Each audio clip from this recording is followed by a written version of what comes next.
After making it through the knockup strain, the Straw Hat Pirates are now in the Grand Line. One Piece Season 2 review. Let's go!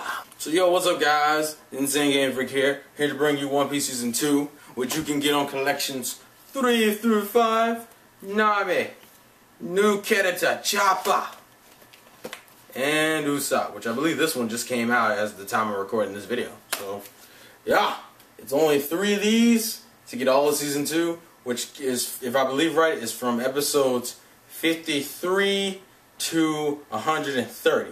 So it's significantly bigger than Season 1. Season 1 was only 52 episodes. Season 2 is like, I would say that's, what, 53? Probably about 80 episodes, which covers about 3 or 4 mini arcs. But it's really all encompassed into one giant arc, which is known as the Alabasta arc, or Arabasta if you're in Japan, because you know the L's and R's and whatnot. But anyways, let's just get into it. Okay, so the 4 arcs you really need to be concerned with is that there's a Laboon arc, which is very short, the Whiskey Peak arc, the Little Garden arc, the Drum Island arc, and the Alabasta arc, which, my bad, 5 arcs. So those are the 5 arcs. Now the Alabasta arc is really encompassing the entire season, because ever since Whiskey Peak, Alabasta's always been a part of the destination course due to some things that happened. So to just quickly go over the Laboon arc, the Laboon arc is literally setting up a misdirection for a later event way down the line, where you're introduced to a character who has a connection to Laboon. For those who don't know, Laboon is a giant ass fucking whale who is ramming his head across the fucking red line, which is essentially that giant stone mountain that separates like the normal like east, north, west, and south seas from the Grand Line, and he's ramming his head against it for some unknown reason. And there's this guy taking care of him, Kokoros. As I said, Laboon and Kokoros are very important. They also meet 2 weird looking dudes there. One of them, his name is Wednesday, and the other person, his name is Mr. 9. These 2 are very important. Well, at least one of these people is very important for the rest of the arc, but the other one's important for like the next arc. But essentially, Luffy befriends the whale, stops it from ramming its head on, and they head on the Whiskey Peak. Now, in the Grand Line, the sea is known to be very treacherous, and we learn why. The reason why is because navigators have the hardest time traversing the sea purely based on the fact that each island has its own magnetic wavelength, meaning that you can't just go off of the fucking seas and hope that you'll land somewhere. You can't just wander like Luffy and Zoro were doing before Nami was even into the mix. You do that here, you die. It's just as simple as that. The fucking weather is unpredictable. Each island seems to have its own climate and temperature. It doesn't even range the same. Like you'll go from a desert island to a fucking winter island in the course, and those will like be the 2 islands on the same length. So you need something called a log post, which has a set destination to get you through the first half of the Grand Line. The log post has a set destination, but it has to stop on each island for a set amount of time, depending on the island, to reset itself for that island to point to the next island, and that's how you have to go. You have to go island from island to island to island to island. You can't just go willy-nilly or you'll die. It's just that simple. So that's what makes the Grand Line so treacherous. Is just that sense of danger that you always have, because if you don't have a log post, then you're pretty much fucked. So anyways, everything with Laboon is fixed, and now we go to the Whiskey Peak arc. This is where the beginning of the Alabasta arc really starts. Now, to just kind of go into a short synopsis, essentially, it's when you first get to Whiskey Peak, you were led to believe, and the Straw Hat to believe, that this town is a pirate-loving town. So, like, the first time they're there, they party, they drink, they have a lot of fun, and everyone's all happy. And then, after everyone's asleep, you see these niggas, all these niggas but the Straw Hats get up and be like, alright, time to collect some bounties. This is when you find out Baroque Works is actually a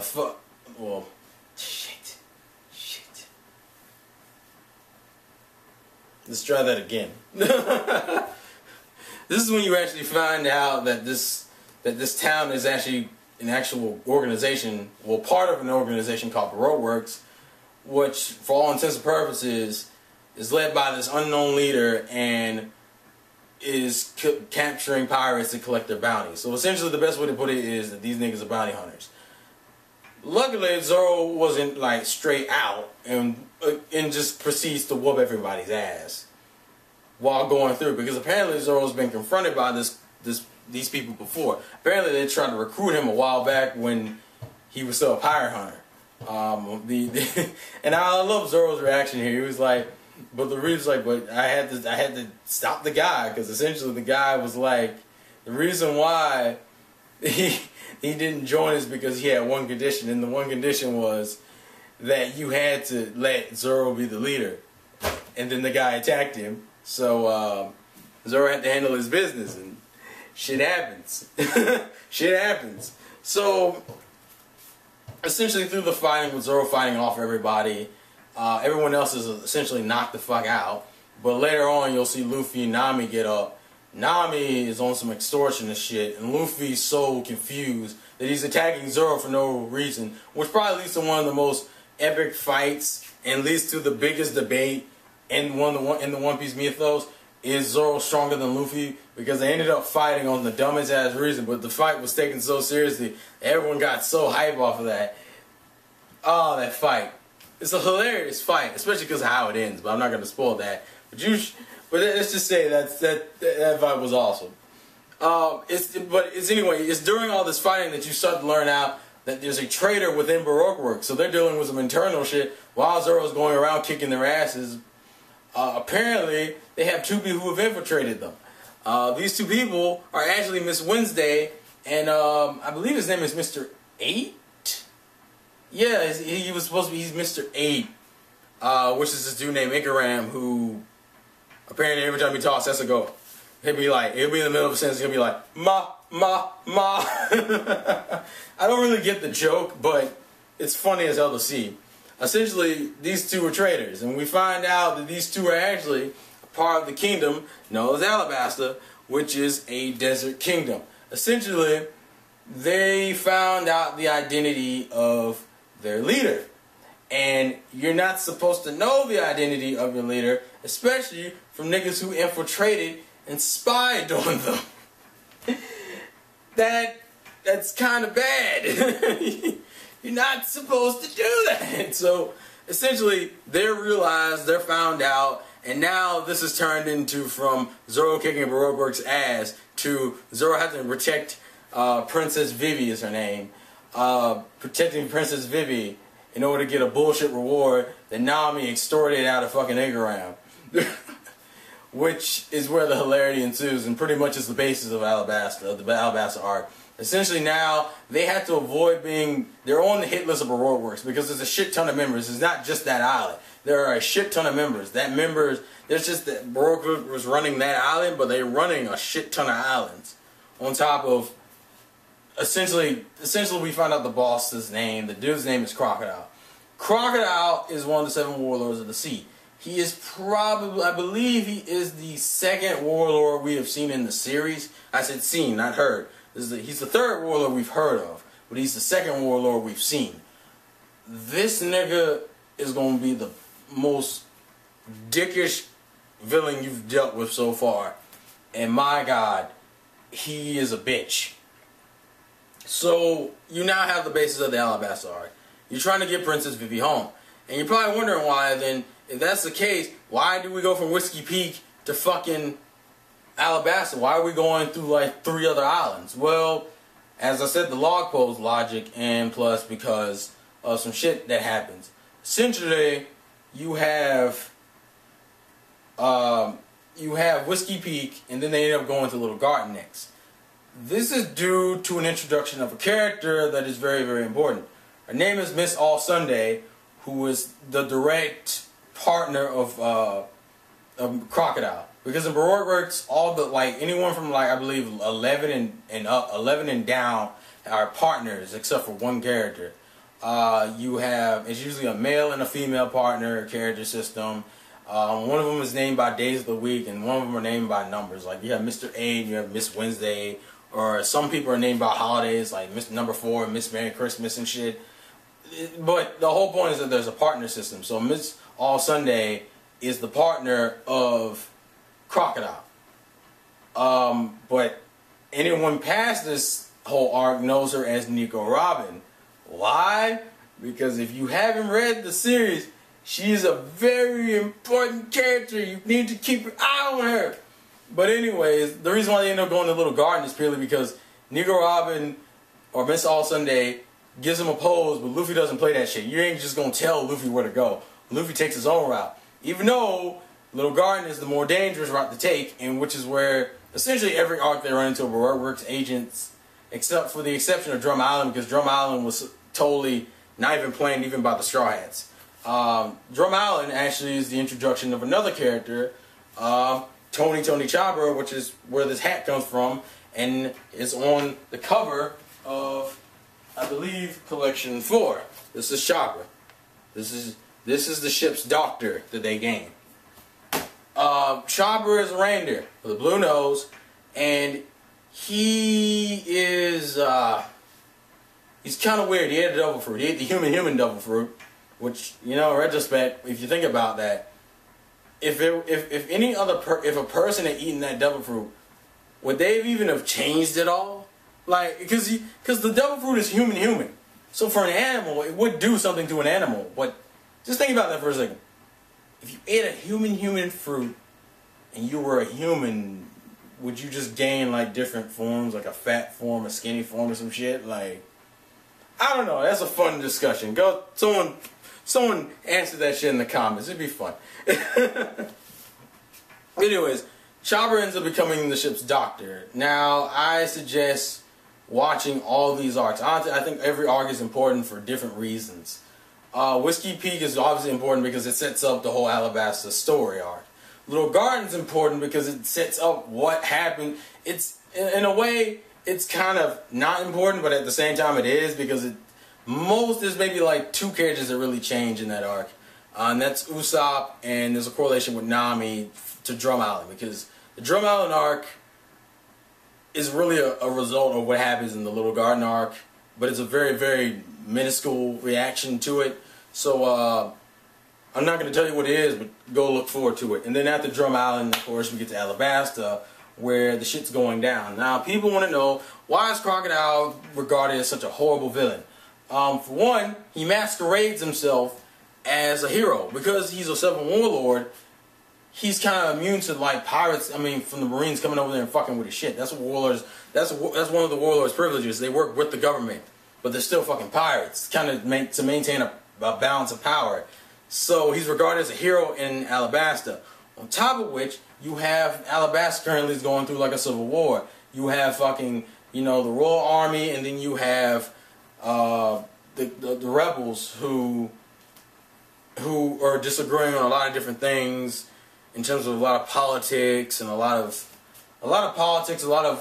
emotional ties and all this other shit, and just the state of the country. Because for those who don't know, as I've mentioned before, Alabasta is a desert kingdom, so there's a lot of shit that has to deal with, especially in terms of survival. You're in a desert kingdom. There's got to be a sense of, let's just say, water is a big deal. let's just simply say water is a big deal in Alabasta Kingdom, and that's really where most of the shit with the Alabasta's Civil War really is dealing with, is that. Also because Crocodile's pulling some behind the fucking scenes strings.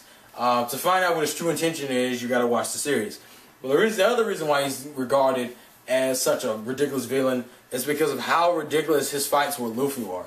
Now, I've thrown in a hint already, but let's just say, up until now, up until this arc, Luffy's fights have been pretty one fight and we're done. Crocodile's gonna give him a run for his money, and that really has something to do with his devil fruit power. For those who don't know what it is, it correlates very well with the theme of Alabasta. That's all I'm gonna say. As I said, you gotta watch the series. So that, in a nutshell, is dealing with the plot and mainly the main characters you need to deal with. I did technically spoil Chopper becoming a part of the crew, but then again, if you're interested in One Piece, I'm pretty sure you're aware that he's a part of the crew. But his story is very emotional. It's very interesting, and he is a doctor who has a very painful past because of, you know, being a mix between a reindeer and a reindeer and a human. On top of the fact that he, even as a reindeer, he's a weird reindeer because of his blue fucking nose, which we obviously know is a play on Rudolph, but we don't say anything. So what does that mean for the other characters? Does that mean the other characters don't do anything? It's all about these new characters? No. Honestly, you get a lot of character development for the entire crew. The entire crew has each portion where they shine. Sanji, in particular, is going to have this theme that starts here, where he's going to be, let's just say he's running around in the background like a boss. That's Sanji's, that's Sanji's theme that's going to continue for a little while. Well, it's gonna start here, it's going to drop off, and it's going to come back in a big way, and it's going to be fucking awesome. Zoro's is probably one of the minor ones because his development really only changes in terms of what power he will gain by the end of this by the end of season 2. Luffy, let's just say the shit with Crocodile and Luffy is kind of a catalyst for shit that will come later on in arcs, and it will lead to something very, very... this is the spark for what will happen way later in the series in a big fucking way. And when you get to that point, you'll be like, holy shit.